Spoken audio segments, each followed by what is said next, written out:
বাইরে প্রচন্ড বৃষ্টি, বর্ষার উন্মাদনা।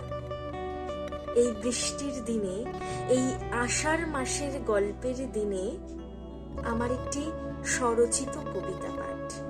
কবিতাটির নাম রং মলাট। যাকে তুমি অচেনা বলছো, একদিন তার ঠোঁটে এঁকেছিলে বসন্তের রং।